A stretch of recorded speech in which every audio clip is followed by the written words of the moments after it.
Oh, it never rains in California, but honey, when it does, let me warn ya. Oh, hey, how you doing? Welcome to the Man Cave on a rainy California day. Strange times, ladies and gentlemen. We're told the planet's warming, but it's cold in California. Well, cold by our standards, and rainy. We had rain yesterday and today, and some rain last week, and even a little the week before that. Good for the cactus, I suppose, but strange. In any case, Wistful Vistas, beautiful suburban San Diego, California. So today we're going to do some couple of fun things. The number one fun thing is we're going to update the software on the Dainese smart jacket. Why don't they call that a smart vest? I guess jacket sounds more protective. And we know we're ready to go because there's a green flash. So this means this LED is telling us so chock full of information that it's fully charged. We can take it in, hook it to the computer, and update the software. So right along, this shouldn't take but a minute or two. Well, here we are in the Man Cave office. Now this is the administrative center for Wistful Vistas. There's a lot of important stuff that goes on around here. I just want you to know that. Working on a few very, very big subjects. Don't look too hard, it's cluttered, but it's happy. Remember, I believe in a cluttered, happy place. So I've got the Dainese software turned up there. I don't know if it's going to show up, but outside is indeed a gloomy day.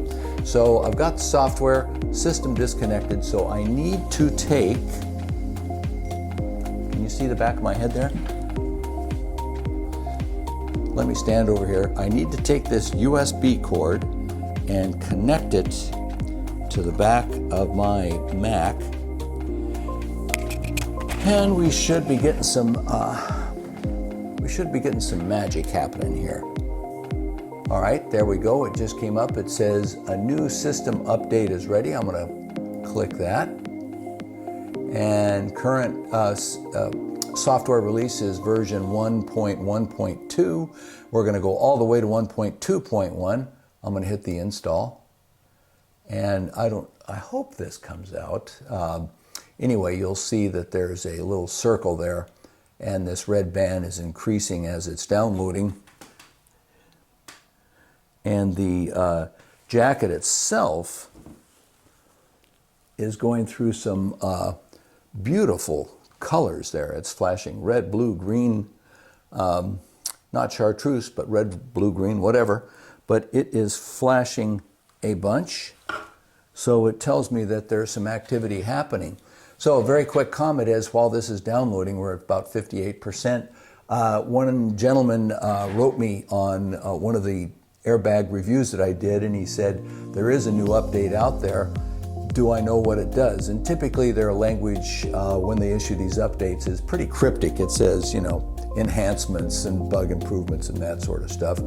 They're not going to tell you if it's a safety issue, I don't think. In other words, it won't work after sunset if you're heading south on a hill that's to the north of you. They're not going to say something like that. They're going to say improves stability,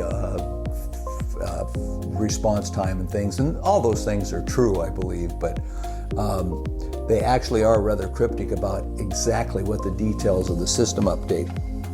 So I look, so it's update of the system, so I think what we saw was it downloads the system into the computer, and now it's transferring over into the safety jacket, and we're running about 74-75%. Should be going good here. Again, that red circle is traveling around. I can see it in the camera. Hope you can see it as well. 97, 98. I wonder if a bell will ring. The system is correctly updated to the latest version. So we click on and we go back to advertising. So there it is. It's as hard as that. It's not hard at all. What did it do? I don't know, but I'm just going to go with it's better in some way or another. And there's another thing that you can do on this is there's a shipping mode setting that you can hit. You put it into shipping mode, and essentially you put the airbag jacket to sleep so that it won't accidentally discharge due to anything happening should you be traveling by air or automobile and have an event that might trigger that. I've not done that. I don't anticipate traveling that way with the airbag, but got it. The downfall to that is you can't update it via a smartphone so far as I know. You've got to do it with a Macintosh or similar computer. So there you go. We've got it. We are updated. We're safe again. Thanks for watching. Hope this helps someone out there. Talk to you later.